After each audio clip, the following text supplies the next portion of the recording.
This call is now being recorded. Beleza. Pessoal, então, bom dia, boa tarde, boa noite. Essa é a parte 2 da aula do dia 7/10. E nessa segunda parte, a gente vai falar sobre reprodução, certo? A fecundação, fertilização, de forma generalizada. Então, eu vou apresentar aqui os slides e a gente vai continuar naquele esqueminha lá. Essa parte aqui é uma parte bem rápida. Então, esse vídeo provavelmente vai ficar bem curto, mas é interessante que a gente veja ele completo. Então, vamos lá. Sobre a fecundação humana. Pessoal, a fecundação, como a gente já viu lá naquelas aulas anteriores, ela parte do princípio de que o espermatozoide, que é o gameta masculino, vai se encontrar com o óvulo, que é o gameta feminino, que agora a gente sabe que o nome dele não é exatamente óvulo, é ovócito 2, certo? Então, o ovócito 2, ele tem na sua conformidade celular uma série de estruturas que vão fazer com que esse espermatozoide chegue até esse ovócito e apenas um deles entre em contato com o ovócito, certo? Então, o ovócito, ele é uma célula fiel, né? Ele só quer um espermatozoide. Ele não espera, ó, tem 1 milhão de espermatozoides atrás dele, mas ele só quer um. O interesse dele é que seja apenas um espermatozoide. O restante, ele não tá nem aí. Ele acha, depois que ele conheceu o espermatozoide certo, o resto é resto. E como é que ele descobre qual é o espermatozoide certo, né? Como é que ele vai chegar a essa conclusão de que ele encontrou o espermatozoide certo? Então, ele vai ter algumas estruturazinhas aqui. Ele tem a corona radiata, ele tem a zona pelúcida e ele tem uma série de enzimas que vão fazer a reação acrossômica. Essas três partezinhas aqui, esses três eventozinhos, vão fazer com que esse espermatozoide escolha apenas um. Aliás, com estes ovócitos, escolha apenas um espermatozoide e ignore completamente todos os outros indivíduos que apareçam na frente dele, certo?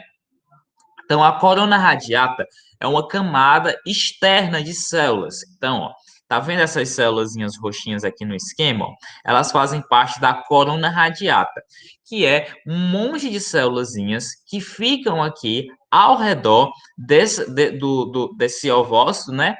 Para auxiliar ele na chegada de espermatozoides, né? Quando chegar o espermatozoide, essa corona radiata aí, ela vai estar meio que protegendo o ovócito, certo?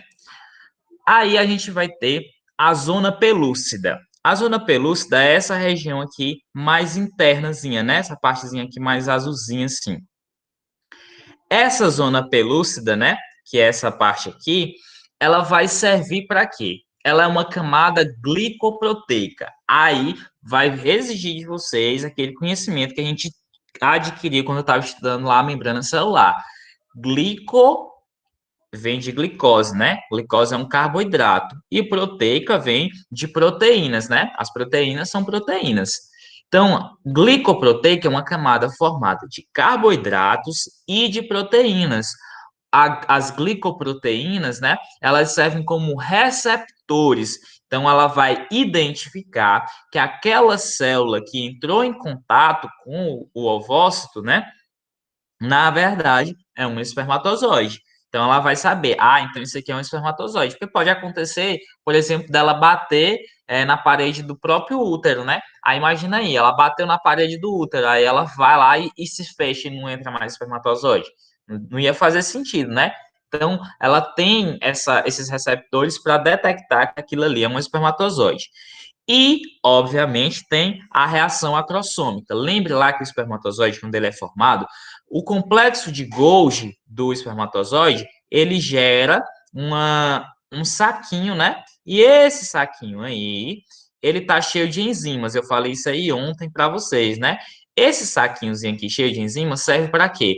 serve para ele jogar as enzimas aqui dentro na superfície do ovócito, aí o ovócito vai saber, então esse daqui é o primeiro espermatozoide que chegou. Aí, quando ele joga a reação, ele joga as enzimas, o espermatozoide é capaz de colocar a cabeça dentro do ovócito, né?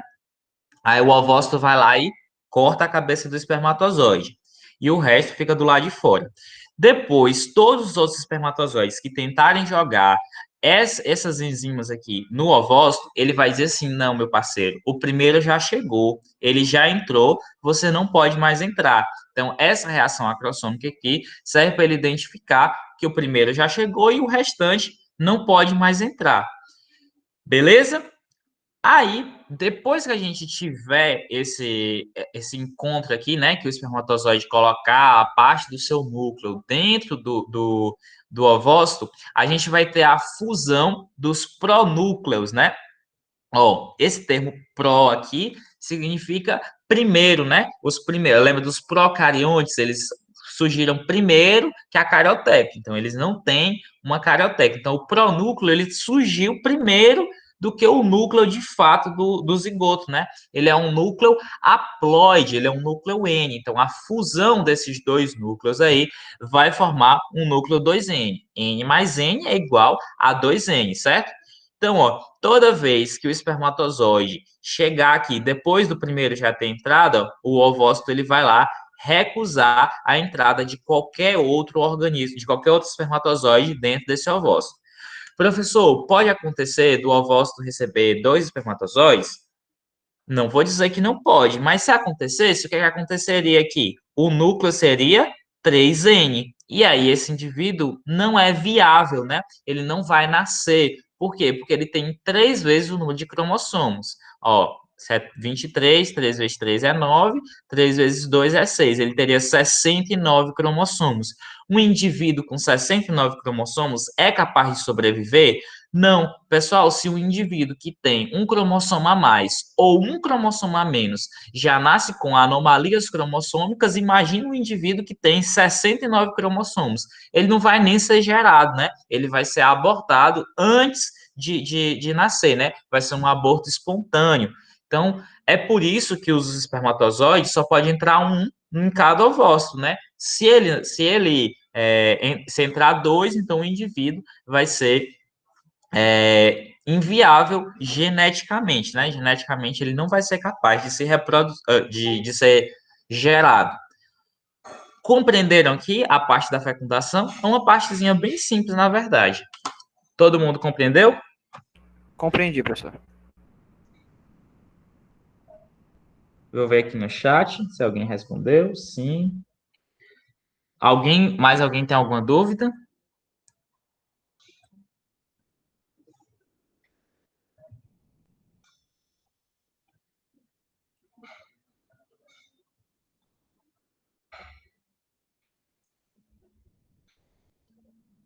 Nenhuma dúvida, né? Então, eu vou encerrar novamente essa gravação. Tchau para quem está assistindo depois e vocês que estão aqui, continuem por aqui.